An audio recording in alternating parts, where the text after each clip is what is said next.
Let's take a look at a simple 2-track looper that you can set up inside Loopy Pro using the M-Vave chocolate to have a lot of fun jamming, and a little bonus tip if you want to be able to control both effects and loops with the same controller.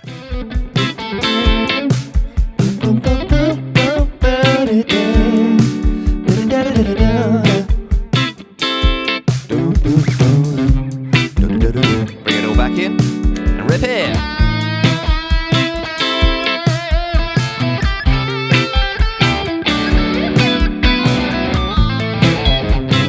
Okay, so here is the 2-track looper that I've set up for the M-Vave chocolate.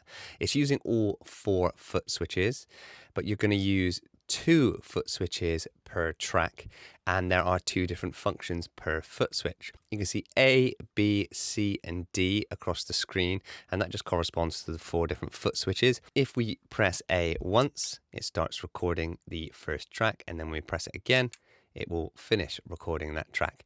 If we hold A, it will clear that clip. If it's playing back and we want to stop that loop, we press B, which toggles the start and stop. An extra function for button B is if you hold or long press, it will toggle the play or stop for both tracks, as you can see, and then I can arm them both to come back in, like so. Button C, just like A, will start recording track 2, and then we'll end track 2 when you're finished.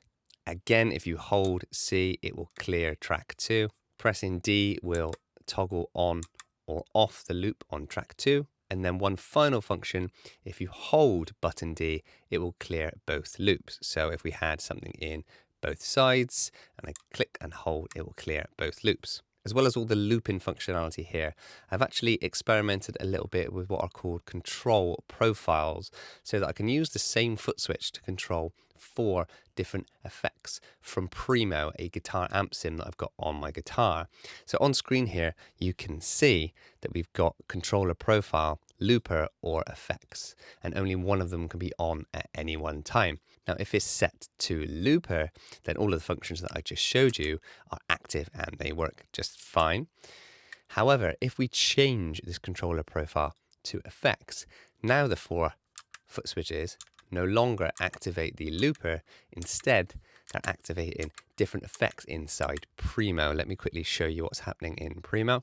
In Primo, which is free and you should definitely download if you can, is go into stage mode, and under these different slots here, I've used slot 1, 2, 3, and 4, and then I've mapped that to the Loopy Pro template. If I press the first button, it'll go to slot 1, slot 2, 3, and 4, and then you can load in whatever sound or preset, or you can make some of your own into these slots on Primo as well. At the bottom of the template here, there is also a drum loop. This is from Miguel Andrews. You should definitely go and check out his drum packs. I'll put a link in the description. So before we build a loop, and I'll talk you through how I'm building it, let me just talk about some of the settings I've chosen and why. Now, you could be asking why I didn't go for a 4-track looper with this foot switch.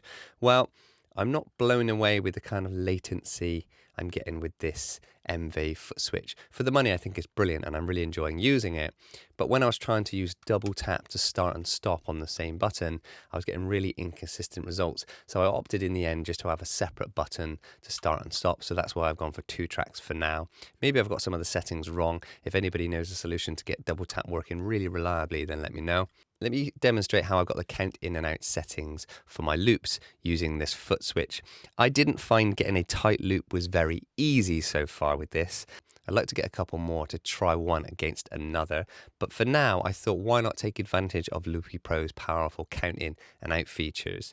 So all I'm doing is I've got the clip settings set up so that anytime I press this first foot switch, it's going to record to the next closest bar. It will then let me record for as long as I want, and then when I press it again, it will count me out to the closest bar. For example, if we just press play on this drum loop, you know, you've got 1, 2, 3, 4. It'll keep recording. And if I want to count 1, 2, 3, 4, out it goes. And you can use that quite tightly as well. You could use it very close to the beat. For example, 2, 3, 4, 1, 2, 3, 4, 1. So it just tightens it up for me, really. I don't have to be perfect on my loop. 2, 3, 4. Not the greatest loops, obviously, I'm playing one-handed, but you get the idea. So quickly clip settings, jump into clip settings, go to recording settings, and I have counting quantization set to custom 1 bar, count out quantization set to 1 bar, and the most important thing here is auto count out is turned off. That means as the drum loop is playing, I can record as long of a part as I want. For example, 2, 3, 4.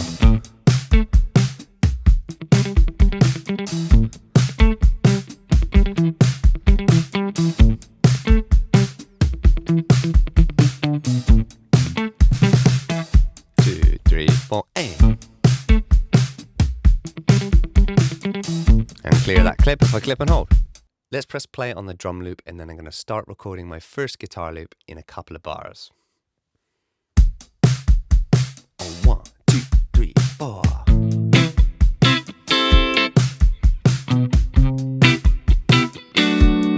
3, 4. That is now looping. Let's add some little triads on loop 2, 2, 3, 4.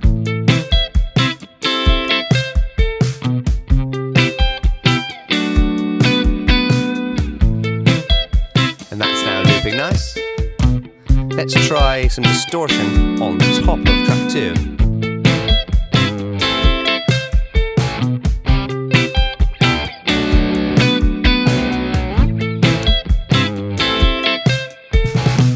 And we can toggle the stop of track 2 in our jam, ready?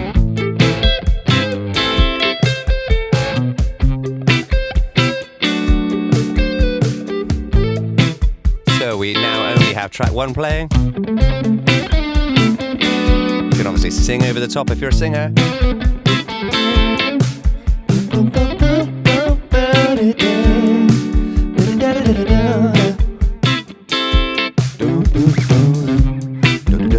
Bring it all back in and rip here.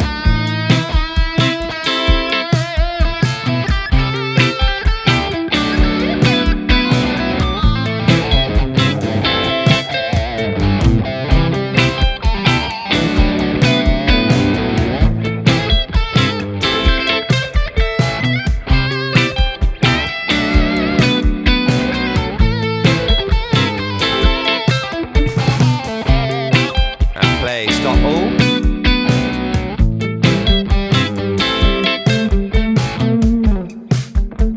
And we're just down to the drums. The playback waits for the full loop. You can change that in your playback settings. There's lots of options in Loopy Pro. But that's it. That's like a little 2-track looper. That's what I've got set up here.